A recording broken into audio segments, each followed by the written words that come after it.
Quase a fazer 20 anos de carreira, Paulo Alves é um dos grandes treinadores do futebol nacional, com um dos maiores currículos no futebol português. Paulo, bem-vindo a esta entrevista aqui no 00. Depois de uma grande experiência no Moreirense, no Lugo não correu tão bem. O que eu lhe ia perguntar primeiro era o que é que tem andado agora a fazer neste período de mais calma no futebol. Bom, antes de mais, obrigado pela oportunidade. É sempre um gosto estar com vocês e falar sobre futebol. Nesta altura, o que posso fazer em relação ao futebol é ir acompanhando tudo o que se passa, estar por dentro da realidade das equipas, primeira, segunda liga, no sentido de que logo que surge a oportunidade, estar perfeitamente dentro daquilo que se passa, com o conhecimento mais profundo possível de todas as equipas e daquilo que se vai passando. Falei em 20 anos de carreira como treinador, obviamente que a experiência como jogador conta se calhar tanto como a que tem como treinador. Hoje em dia pensando à luz dos dias de hoje, teria aceitado o projeto do Lugo ou teria evitado, porque foi uma experiência muito curta e que não correu tão bem? Não, teria aceito. Obviamente, se soubesse o que é que iria acontecer, mas isso ninguém sabe. Mas Claro. foi um projeto que me aliciou bastante, de um clube que tinha estado cerca de 15 anos na segunda liga, um clube com muita história, com muito apoio popular, e o desafio era super interessante, fazer regressar o Lugo à segunda liga espanhola.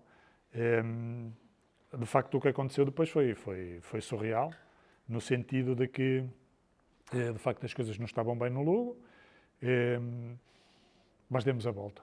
Conseguimos dar a volta à situação, conseguimos mudar o registro de maus resultados e de uma equipa que estava, sobretudo, esmagada pela pressão de subir, mas que não estava a conseguir fazer isso. Portanto, demos a volta e, inacreditavelmente, ao fim de uma série de bons resultados, 2 empates e 2 vitórias,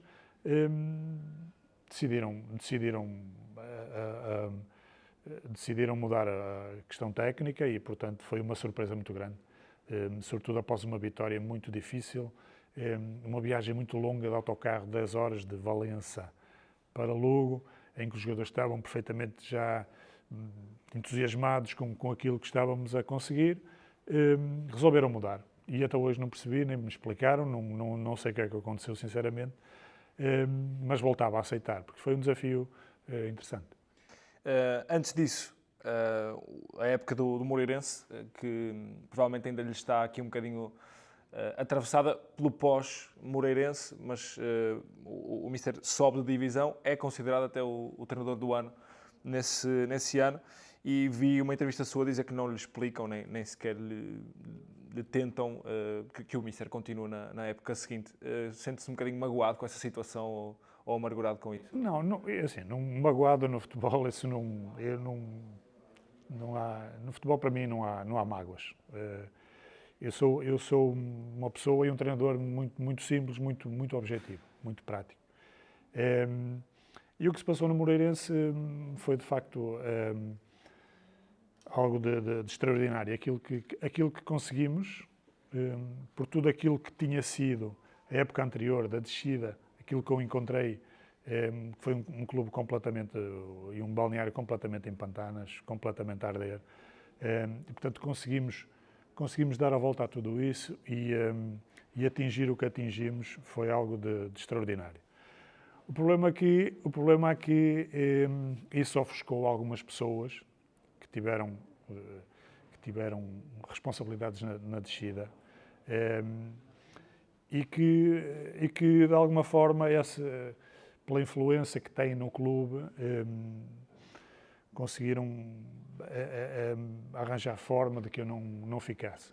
E pior, e mais grave do que isso, tentaram passar a imagem de que, e continuam a tentar passar a imagem de que o Paulo é um treinador desatualizado, questionando os métodos, e eu pergunto, como é que um treinador consegue o que conseguimos, ser campeão, bater os recordes todos com desatualizações ou maus métodos? Isso hoje, no futebol, pura e simplesmente não existe. Ninguém consegue estando desatualizado ou tendo maus métodos, ninguém consegue ter as vitórias que nós tivemos. Porque o jogador hoje é um jogador muito inteligente, um jogador muito exigente, um jogador que questiona muito e, portanto, se um treinador não está devidamente atualizado, se não tem bons métodos, sobretudo se não tem boas ideias, se não as consegue executar, não vai ter sucesso. No futebol de hoje isso não existe. E, portanto, o que acontece por vezes é que confunde-se a simplicidade, a objetividade, o sentido prático das coisas com essa tal desatualização. Portanto, isso hoje está um bocadinho enraizado no futebol. Agora, porque as pessoas hoje querem e passa-se um bocadinho a ideia de que um treinador que não consiga explicar um simples processo de jogo, uma simples jogada de um 2 contra 1, de uma forma quase como um cirurgião explica um processo cirúrgico, está desatualizado. E, portanto, é algo que infelizmente tentaram fazer e que tentam fazer. Não sei porque é que as pessoas... é difícil explicar isto, mas porque é que as pessoas fazem isto? Quando os resultados foram o que foram, aquele passado recente do ano da descida foi complicadíssimo. O que eu me apercebi foi que muitas situações ali que nós depois tivemos que resolver, porque eu tive jogadores que choraram à minha beira, que não queriam ficar no Moreirense, não estavam felizes no Moreirense, e um deles, inclusive, acabou por ser o melhor marcador do Moreirense na subida, e portanto, aquilo que eu quero dizer é que sou de facto um treinador simples, mas sou um treinador que estou perfeitamente dentro daquilo que é o futebol moderno, tenho todas as habilitações, posso treinar qualquer competição no mundo, e portanto esse é um bocadinho o rescaldo que eu faço dessa época no Moreirense. Tem sentido que algumas portas se têm fechado por causa desse se calhar, mau relacionamento ou alguma... Não é mau relacionamento, atenção, eu não tive mau relacionamento com ninguém. O problema é que há pessoas que agem pelos bastidores. São fortes nos bastidores. De frente, nas primeiras oportunidades que têm de algum trabalho de liderança, espalham-se ao comprido. E, portanto, depois isso, obviamente, intimida e ofusca as pessoas. E, portanto, o feedback que eu tenho tido, de alguma forma, porque eu já tive várias situações de poder entrar em clubes, já tive praticamente contratado por clubes e à última da hora vai surgindo sempre essa ideia. E, de facto, ela vem desse sítio específico. Mas pronto, a vida é o que é. Há coisas que nós não podemos fazer nada, mas que existem. A verdade é que depois o Moreirense sobe e com alguma base de jogadores que o Mister construiu, nomeadamente o André Franco, o próprio André Luís, penso que era quem estava a falar há pouco, sim. E outros jogadores evidenciaram-se muito na época seguinte com o trabalho do Rui. Sente-se também parte desse sucesso do Moreirense? Bom, é assim, as pessoas também têm que perceber que eu sou um treinador low profile. Eu não sou daquelas pessoas de me pôr em bicos de pés, como muita gente que, com uma simples vitória, dão 20 cambalhotas e fazem 30 por uma linha. Pronto, e é legítimo. Hoje em dia é legítimo. Hoje toda a gente já percebeu que hoje se julga mais digamos que pela embalagem ou pelo estilo das pessoas do que exatamente pelo conteúdo. E há pessoas que têm essa capacidade de se vender e de fazer de algumas coisas muitas coisas. Mas eu, de facto, eu não tinha nada para agarrar. No Moreirense não tinha nada para agarrar. A equipa estava completamente destruída. Quando chego. E, portanto, começou-se um processo quase de raiz. Aliás, falou na questão do Gonçalo Franco. Quando eu tenho a reunião com o presidente do Moreirense, em que ele me diz: ao fim de meia hora me diz que uma reunião para ver se uma entrevista para um possível trabalho, quando ele me diz que ao fim de meia hora que me ia contratar porque eu lhe tinha dito coisas nessa meia hora que ele pensava há 20 anos, mas que nunca ninguém lhe tinha dito, e portanto contratou-me e eu sei mais ou menos algumas das coisas que lhe disse, mas não sei tudo, sinceramente, mas foi exatamente o que ele me disse. Entretanto, quando assumimos que eu seria o treinador, ficámos depois bastante mais tempo a falar sobre a equipa, sobre os jogadores, e quando chegámos, esta história é fantástica, quando chegámos à questão do Franco, o presidente diz-me assim, Mister, olha, em relação ao Franco, se eu tivesse partido uma perna, já tinha recuperado. Agora, os 500 mil euros que eu paguei ao Leixões pelo Franco, provavelmente nunca mais os vou ver. E eu achei aquilo engraçado e disse-lhe, olha, eu conheço o Franco dos jogos, mas sem trabalhar com ele não vou conseguir, porque eu também não vendo ilusões, nem vendo sonhos a ninguém. E, portanto, só mesmo na realidade, só trabalhando com as pessoas é que de facto se consegue perceber o que é que perfil dele, o perfil e o que é que se pode fazer. Inclusive, passado uns dias, numa reunião já de equipa técnica para preparar portanto, a pré-época, estávamos a falar sobre quais eram como é que se interligavam os vários departamentos de análise, de performance, tudo aquilo que o Moreirense tinha e tem excelentes condições. As pessoas que transitavam da equipa técnica e dos departamentos da época anterior disseram-me que o Franco era o melhor exemplo ao nível das métricas do GPS que o clube tinha. Não sei quantos quilómetros por jogo, por treino, metros de alta intensidade, para trás e para a frente. E eu lembro-me na altura até de ter dito, olha, ótimo, porque de facto na segunda liga vamos precisar de correr muito e de muita intensidade. Ok. Quando vamos treinar, e eu nos primeiros dias, não coloco, nos primeiros 2, 3 dias, não coloco muita exigência nem física, nem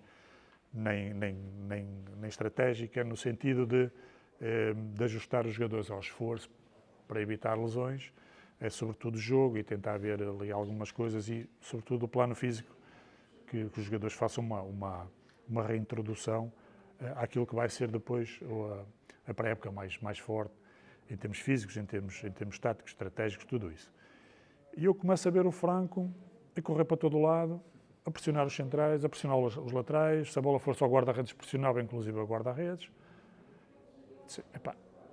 E obviamente comecei a definir e de alguma forma a ajustar aquilo que o Franco tinha que fazer. Porque de facto é um jogador que tem uma capacidade física extraordinária, mas que estava a ser claramente mal utilizada. E começámos a definir, começámos a trabalhar com o Franco, comecei-lhe a explicar. Aqui pressionas, ali não vais, e portanto a delimitar o espaço da ação. O que é que acontece? Entretanto, a pré-época vai andando, o Franco vai percebendo exatamente quais são os movimentos que tem que fazer, os dados do GPS baixam substancialmente, não, mas há ali ou seja, não é necessário toda aquela correria, toda aquela... bem, não é? Exatamente. E logo imediatamente no mês de agosto, o Franco ganha o prémio de melhor médio do mês de agosto e faz uma época extraordinária. Eu sei, inclusive, que já no final dessa época havia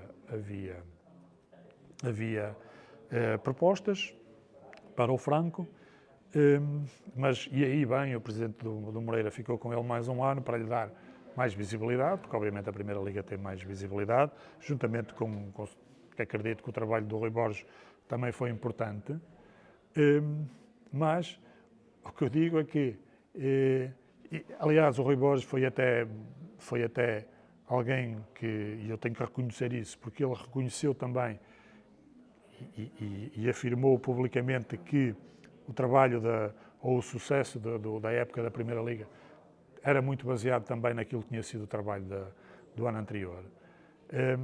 E, portanto, nem foi preciso o Sr. Presidente partir uma perna e tenho certeza absoluta, eu não sei os valores, mas tenho certeza absoluta que recuperou e provavelmente duplicou ou triplicou os valores do franco. E, portanto, é assim, eu sinto de facto que houve ali muito trabalho, sobretudo a nível psicológico, sobretudo a nível da motivação de jogadores que não estavam bem no clube, que não se sentiam bem no clube, mas que o trabalho que fizemos levou a que não só o clube tenha sido campeão, como de alguma forma as bases para aquilo que tem sido o trabalho hoje do Moreirense estejam lá ainda muitas dessas bases. E parece que o trabalho continua a ser bem feito, porque o clube voltou a começar bem esta época. Curiosidade, Mister, desde 2013-14 do Olhanense, que não tem um projeto de Primeira Liga, vê-se mais como um especialista da Segunda Liga ou têm sido as oportunidades que não têm agradado tanto ou não têm surgido tanto? Pois, é assim, a questão da especialidade tem a ver, a especialidade, quando diz especialidade, eu não estou a dizer que sou especialista ou melhor ou pior do que ninguém. Porque o futebol é igual na primeira ou na segunda, tem as suas nuances? Tem as suas nuances, são ligas completamente diferentes. A questão é que tenho trabalhado mais na segunda liga e por isso mesmo tenho um conhecimento profundo daquilo que é a segunda liga, de como é que se joga na segunda liga, como é que se ganha na segunda liga, e, portanto não digo isto por dizer, é um dado objetivo. Agora, infelizmente não tenho tido oportunidades de Primeira Liga, mas sinto e percebo que tenho essa capacidade também. Isso, eu costumo dizer, eu não me acho melhor do que ninguém, mas também não me acho inferior a rigorosamente ninguém. E portanto, porque vejo tanta coisa na Primeira Liga, tantas coisas por vezes mal feitas, tantas situações mal abordadas, que eu tenho certeza de que se estivesse lá teria também, não tenho dúvidas, a capacidade de resolver muitas situações, porque tenho essa experiência e tenho esse saber vivido, quer numa, quer noutra liga. Percebi também, pelas últimas entrevistas que deu, que agora é um bocadinho mais rigoroso a escolher os projetos onde entra, porque também já atingiu um bocadinho esse estatuto e porque provavelmente não quer aceitar qualquer coisa. Quão criterioso e rigoroso é escolher os projetos? O que é que já não aceita? O que é que aceitaria? Não, é assim, a questão eu defini para mim que depois do ano do Moreirense, que de facto jogar por títulos é extremamente estimulante, é extremamente motivador. E para mim é isso que me de alguma forma, que me estimula.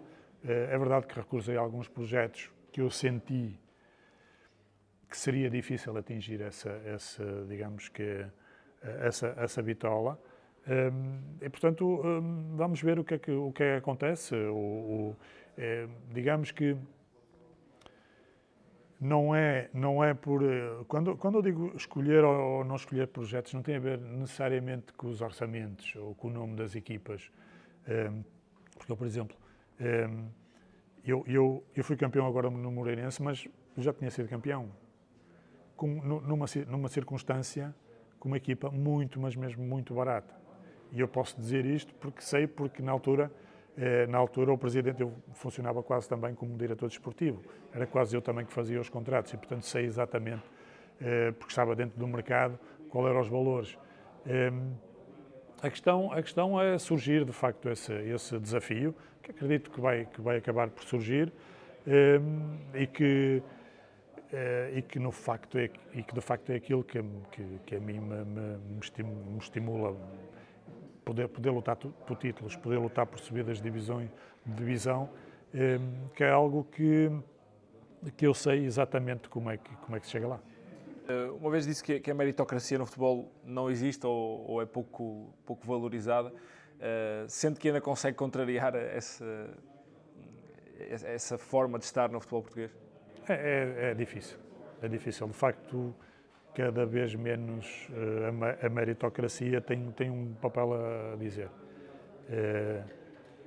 Mas acredito que vai haver situações em que as pessoas vão precisar, de facto, de pessoas experientes para resolver alguns problemas.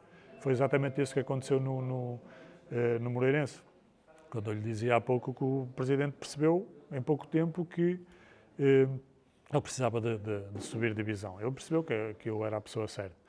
E, portanto, acredito que isso vai acabar por surgir.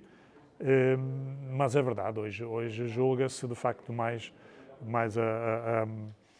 de facto o embrulho do que o conteúdo, o estilo, como se fala, como se explica exatamente o futebol, por vezes de uma forma quase científica, mas que depois as coisas acabam por não resultar exatamente por causa disso. Porque eu acho que a comunicação simples, objetiva, clara, acaba por trazer mais resultados. Continuando nesse sentido, Mister, o que é que idealiza para o seu próximo trabalho? Vê-se a treinar um clube maior? O que é que tem procurado e que convites têm surgido? Não? Sim, é assim, o que eu idealizo é exatamente isso, aquilo que lhe falei há pouco, poder ter um desafio estimulante, a possibilidade de lutar por títulos. Portanto, vamos ver o que é que o mercado diz. Isto é muito bonito, mas os treinadores não podem. Vou para ali agora. Não, há todo um... Também não pode arriscar ficar muito tempo sem trabalhar, porque senão depois também acaba por não ser tão lembrado, ou não vê essa questão assim? É assim, eu se quisesse trabalhar por ter trabalhado, já tinha trabalhado. Recusei até algumas questões no estrangeiro, que vai sempre surgindo, mas são situações que, de facto, não me trazem esse desafio, esse estímulo. E, portanto, isso é verdade, o que diz em relação a estar muito tempo parado, depois leva-nos por vezes a tomar decisões, e isso já aconteceu comigo, tomar decisões às vezes a quente só por ir trabalhar, mas depois não tiramos nada com isso. E, portanto, estou numa fase já da carreira que quero evitar isso ao máximo e tentar, de facto, um projeto que me possa novamente levar a títulos ou a conquistas. Uma curiosidade, porque foi um jogador de alto nível em Portugal, passa também para uma carreira de quase 20 anos como treinador também, primeira e segunda liga, passou por várias gerações de futebolistas, desde os mais experientes até agora aos mais jovens, como é o caso do Gonçalo Franco e outros. Que diferenças é que há na gestão, porque o Mister falou dessa importância de gerir um balneário do Moreirense que estava aos pedaços e acabou por o reconstruir, que importância é que há no trabalho de hoje em dia com a geração de hoje em dia? Que características é que esta geração mais jovem tem? Se é mais fácil ou mais difícil para se gerir? Como é que tem visto esta evolução dos jogadores? Sim, há seguramente diferenças naquilo que é a concepção de um jogador do meu tempo para o jogador de hoje. O jogador de hoje é mais... que tem bastante mais conhecimento, é um jogador... É mais exigente no sentido do que é o trabalho, e portanto tem à volta dele todo um staff que o ajuda, por vezes nem sempre bem, mas que o apoia, que lhe define o que é que tem que fazer, o que é que não tem que fazer. Portanto, nós temos que saber lidar com isso também. É um desafio, não é? É um desafio grande para os treinadores. É um desafio, às vezes colocam situações complicadas, porque o jogador hoje... Muitos têm, inclusive, os próprios personal trainers.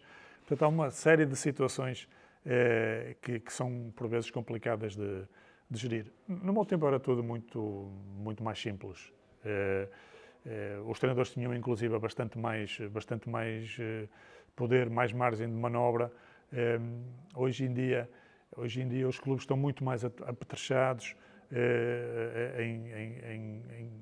em tecnologias, em ferramentas que apoiam e ajudam os treinadores, os jogadores, e portanto hoje há uma série de questões, a ciência ajuda muito naquilo que é o desenvolvimento de um jogador também, portanto nós temos de estar por dentro disso tudo. Por isso é que eu dizia há pouco que quem não dominar isso, quem não tiver essa atualização, hoje em dia é difícil, Mas há coisas que também se mantêm da mesma forma. A gestão de homens tem que ser... É um pouco... Não digo que seja igual a 20 ou a 30 anos atrás, mas ela é semelhante. São homens que estamos a lidar. Portanto, o staff dos treinadores também aumentou, portanto o treinador se calhar tem que se preocupar se calhar agora mais com essa gestão de homens do que a performance que fica entregue a outros. Sim, é por isso que eu digo que a performance hoje aquilo que são as tecnologias para o desenvolvimento dos jogadores hoje está subejamente estudada e há gente para tudo. Gente com valor, gente com menos valor, mas há gente para tudo. Mas é o que dizem, é verdade, a questão mental, a gestão mental ainda é a charneira daquilo que é uma equipa de futebol. Porque eu continuo a dizer, nós podemos ter isso tudo, essas tecnologias todas, ter o máximo de ferramentas possíveis. Não conseguimos gerir um balneário no bom sentido, no sentido de todos estarem direcionados no mesmo caminho, não vais conseguir. Por muitos bons métodos, por muito boas ferramentas que tenhas, não vais conseguir. E, portanto, isto tens de ter a capacidade de o fazer. Porque hoje há a competitividade entre os jogadores é enormíssima. A sua carreira vai-lhe dando esse feeling. Tem algum caso específico que se lembre, por exemplo, que ignorou a ciência e foi mais pelo seu feeling e correu bem? Tenho. No Moreirense, por exemplo. No Moreirense tem uma história no início da época em que, como dizia há pouco, os jogadores não queriam lá estar. A pré-época que não teve nenhum efeito naquilo que foi a época, porque foi feita com jogadores que a maior parte deles nem sequer lá ficaram, mas que estavam lá a treinar. E portanto, nós com 13, 14 jogadores que íamos tendo, nós não podíamos, ou seja, não podíamos treinar ou alargar muito o campo, portanto, tínhamos de treinar a 60%, 70% do campo, e por isso mesmo não estávamos a conseguir atingir os valores de referência em termos de GPS que o clube tinha das épocas anteriores. E, portanto, o departamento de performance, algumas pessoas no clube começaram a pressionar para fazer o treino compensatório, ou seja, após o treino normal, fazer aberturas para compensar esses valores. Só que isso ia interferir com a mentalidade dos jogadores, com a questão pessoal dos jogadores, que estavam ali contrariados, que se queriam ir embora, as coisas não estavam fáceis. E, portanto, eu defini, não se faz treino compensatório nenhum. Nós só vamos conseguir atingir aqui estes valores quando tivermos o grupo fechado, quando tivermos 20 e pico jogadores, uma situação normal, num plantel normal, e a partir daí, sim, após 3, 4 semanas, vamos atingir todos estes valores. E, portanto, bati o pé e não fomos pela questão da tecnologia nem do GPS. E, ao fim dessas semanas, as pessoas estavam-me a dar os parabéns porque tinha gerido bem. Mas tive problemas porque não fazia o treino compensatório e não consegui, e não estávamos a atingir os valores que o clube tinha. Mas, de alguma forma também, e por aí se explicam algumas coisas, o mal estava feito. Ou seja, o Paulo não dá importância aos GPS. O que estava completamente errado. Porque hoje já ninguém passa sem GPS. Os GPS são fundamentais, sobretudo naquilo que é a gestão das cargas ou a prevenção de lesões, é fundamental. É fundamental. Agora, as questões mentais também sobrepõem-se a isso tudo. Porque se eu tivesse ido para o lado do clube, aos departamentos de performance, ou isto ou aquilo, perdão, e se tivesse feito o tal treino compensatório, quer dizer, se calhar perdia a confiança daqueles jogadores. Percebes? Estavam motivados e iam perceber que o Ministério ia ceder à sua... Percebe? E, portanto, muita importância a estas coisas. Já ninguém vive sem isso no futebol. Mas não pode ser isso, e comigo não vai ser isso que vai definir os métodos de trabalho ou que vai definir a minha gestão em termos de homens. Porque é aquilo que eu considero ainda que é o principal fator de sucesso de uma equipe. Muito bem, Mister. para fecharmos a nossa conversa nesta parte final, por curiosidade, esteve na Arábia Saudita já como treinador. Eu penso que também passou como jogador, ou não chegou a... Não, como jogador, não. Fomos lá campeões do mundo em 89. Certo, mas não... Mas como jogador não passei. Não era no campeonato, foi obviamente com a seleção, mas como treinador passou um breve período. Já previa este boom atual, não foi assim há tanto tempo, mas era uma fase diferente do futebol árabe. Sim, era uma fase diferente. Não tinha digamos que este boom em termos de investimento e de jogadores, o nível e a dimensão dos jogadores que tem nesta altura. Embora já estava lá o Jorge Jesus, portanto já havia ali e alguns jogadores de nomeada, mas sem ter esta, digamos que esta dimensão atual que tem, desde logo com o Cristiano Ronaldo e outros jogadores que lá estão. O futebol árabe é sobretudo um futebol há alguns clubes grandes, mas é sobretudo um futebol de televisão. Não é, portanto, eu fiz alguns jogos lá com 100 espectadores, 200 espectadores. E, portanto, eu acho que é isso que eles estão a tentar transformar. Estão a tentar levar a gente ao estádio e, claro, têm em vista eventualmente fazer o Mundial à frente e, portanto, desenvolver o futebol árabe. E tem uma coisa que é fundamental, dinheiro que nunca mais acaba e, portanto, podem fazer aquilo que bem entendem. É um futebol muito, muito característico, em que o jogador árabe em si é muito difícil. Há casos e casos, mas de uma forma geral é muito difícil fazer um árabe um grande profissional, porque não lhe está na raiz, não tem essa paixão. Portanto, é muito difícil que cumpra horários, que seja um jogador muito profissional, muito intenso, e, portanto, toda esta leva de jogadores que têm ido para lá é sobretudo para tentar alterar isso. Não é? Outra mentalidade, outra organização. Teve dificuldades em aplicar-vos essa mentalidade? Muitas dificuldades, é o principal. Portanto, coisas que nós aqui entendemos como básicas, começar um treino às 10 ou... é para esquecer na Arábia. Porque vai sempre chegar às 10h10 e está tudo bem para ele, se lhe perguntarem, mas estás atrasado. E então? E o que é? Qual é o problema? E, portanto, não há... Digamos que é um país muito rico.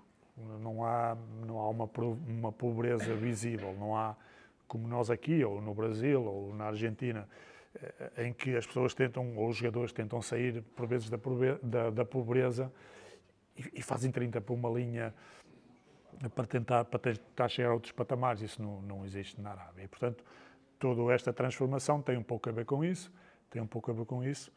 E claro que sim, encontrei essas dificuldades e é difícil para um treinador que está habituado ao profissionalismo, ao rigor, a ganhar, ou àquela intensidade de ganhar sempre. Na Arábia, em alguns contextos, é muito difícil. Claro que hoje vai mudando porque isto está a mudar muito porque de facto estão a levar gente que lhes leve exatamente isso. E há uma passagem também pelo Irão, que já me disse que foi um bocadinho caótica ou até caricata. O que é que aconteceu? Nem chegou a jogar? Não chegou a treinar? Não, cheguei a treinar. Nem é uma questão caótica, é uma questão tão surreal que... porque, de facto, era a segunda liga e a questão era uma aposta muito grande que o presidente, uma pessoa com muito dinheiro, que tinha, portanto, em fazer regressar, penso que 30 ou 40 anos, aquele clube à Primeira Liga. Entretanto, depois, passado uns anos de eu ter estado lá, ele conseguiu fazer isso e o clube hoje está na Primeira Liga. Mas uma aposta boa, uma equipa boa. Foi um bocadinho difícil adaptar-me, era a minha, em termos de treinador, a minha primeira experiência no estrangeiro. Tive algumas dificuldades. O clube até era bom e tinha algumas condições, não tinha grandes condições, boas condições, 2 relevados para treinar, que não eram muito bons, mas era de alguma forma para a realidade daquela liga, não era mau, mas não começamos mal. Não começamos mal e as coisas estavam a correr mais ou menos. De repente, vi-me a perceber através do intérprete, do meu intérprete, que fazia parte da equipa técnica, portanto falava muito comigo, era uma pessoa até que tinha estado na Austrália, algo ocidentalizada até, iraniano, mas boa pessoa, ia-me explicando. E então a contrapartida da aposta do presidente para trazer o clube para a Primeira Liga era que a Câmara lhe cedesse alguns terrenos para fazer um estádio novo e para fazer uns prédios que depois fazia a permuta, portanto, as receitas de uma coisa para a outra. Negócios, não percebo muito bem, mas aquilo que me apercebi era isso. E nós, após um jogo que ganhámos em casa até, em que toda a gente ficou muito feliz, porque era um derby ali, uma equipa perto lá da cidade, e esse presidente, aproveitando essa situação, foi à Câmara exigir os terrenos, porque não lhe estavam a ceder os terrenos, e não lhe foi feita essa, digamos que não lhe foi feita essa vontade. E então o homem chateou-se e fechou a porta. E disse a toda a gente: não ponho aqui mais dinheiro, quem quiser ficar fica, quem não quiser ficar não fica. Ainda fiquei mais 15 dias a tentar ver se as coisas se compunham, mas após 15 dias começamos a ter problemas com os pagamentos, com os jogadores também, e viemos embora. E portanto também um sinal de que as coisas, também não há uma organização, não há um rumo definido. As coisas num dia podem ser uma coisa, no outro dia podem ser exatamente diferentes. E foi isso que aconteceu. Aproveitando a sua experiência, as últimas 3 considerações, porque vi uma declaração sua curiosa de 2022, onde antevia dificuldades, isto já falando um bocadinho mais do panorama do futebol nacional, antevia dificuldades para o Roger Schmidt talvez se adaptar ao futebol português. Não aconteceu na primeira época, aconteceu depois na segunda e agora em parte da terceira, que acaba por sair. O que é que lhe parece que aconteceu aqui? O Mister até falava na altura da cultura de investimento que ele trazia de outros países, de ter jogadores de outro nível, talvez outra cultura. Acha que foi um choque aqui com a cultura nacional? Sim, foi um choque, mas foi um choque. Assim, o Roger Schmidt, eu defrontei uma vez, e custa-me dizer isto de um treinador, porque até foi extremamente simpático comigo, porque nós no Moreirense eliminámos o Benfica da Taça da Liga. Ele teve um desportivismo extraordinário, que raramente vejo noutros treinadores, e portanto ser eliminado com uma equipa de segunda Liga e ter a capacidade no final de me vir pessoalmente dar os parabéns e dizer que tinha gostado muito da equipa. Portanto, qualquer outro treinador naquela circunstância não faria isso. E portanto tem que ressalvar isto e o desportivismo do homem. Mas fui-me apercebendo do facto que, e por ser treinador também, eu acho que as coisas, quando nós não conseguimos inspirar a nossa equipa, quando não se sente de facto digamos que uma reciprocidade entre treinador, entre equipa, as coisas não vão resultar. Não havia empatia, não é? Não há empatia. O homem não conseguia transmitir, não tinha. Eu olhava para ele no banco e inclusivamente, eu estive presente no estádio em Moreira, neste último jogo que ele fez em Moreira, em que empatou 1-1. E de facto o homem não tem expressão. Ele passa o jogo de mãos nos bolsos, com uma cara, portanto, que não transmite uma inspiração. Não há ali esteja a ganhar ou a perder. Assim. Exatamente, não há uma vibração. E portanto eu fui notando isto e isto tinha que além dos outros problemas, de muitos problemas incompreensíveis a nível de gestão, a nível de substituições, portanto tudo isto tinha que acabar mal. Acabou mal, infelizmente o Benfica para ele, mas era algo que se previa e que quem de facto, quem como eu tem a experiência de banco, porque eu se estiver no banco, se a minha equipa, se eu não sentir a minha equipa a fazer aquilo que treina, a fazer aquilo que se define, temos aqui um problema. E sentia-se isso claramente. no Benfica. E, portanto, não é digamos que o homem não se conseguiu adaptar verdadeiramente ao futebol português. Vítor Bruno, esperava esta transição de adjunto, já o disse também publicamente, ser adjunto não é a mesma coisa que ser treinador principal. Esperava que agarrasse tão bem o grupo, sobretudo passando de treinador adjunto daquela equipa para depois treinador principal. É assim, continuo a dizer a mesma coisa. Não é a mesma coisa ser um adjunto do que ser um treinador principal. O Vítor Bruno tem tido, de facto, essa capacidade de juntar ali também um pouco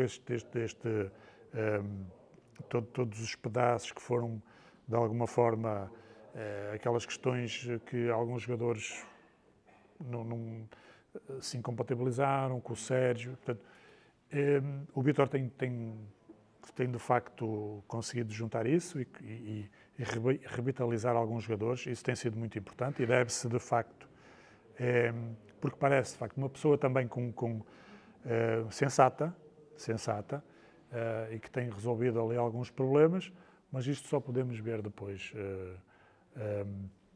um pouco mais à frente, o que é que de facto onde vai dar esta gestão. Porque nesta altura ainda é muito cedo. O Porto é um clube super exigente, as vitórias vão ter que ser umas atrás das outras, e portanto só mais à frente poderemos ver isso. Mas é um bom princípio. Isso não quer dizer que eu vá mudar essa tal frase que eu disse, porque não é exatamente a mesma coisa, porque um treinador principal é sempre a cara, é para quem os jogadores olham. É o treinador que define quem joga, quem não joga, as escolhas, as opções, as estratégias, e portanto o adjunto é uma pessoa importante de alguma forma também naquilo que digamos que a segurança do treinador, algumas mensagens que também tem que transmitir, porque o treinador também não tem que transmitir tudo ele, nem tem que fazer tudo, mas é para o treinador que eles olham. E, portanto, os olhos estão em cima do Vítor Bruno. Oxalá, porque não é que o conheça, mas para alguns contactos que tive com ele, parece-me uma pessoa extraordinária.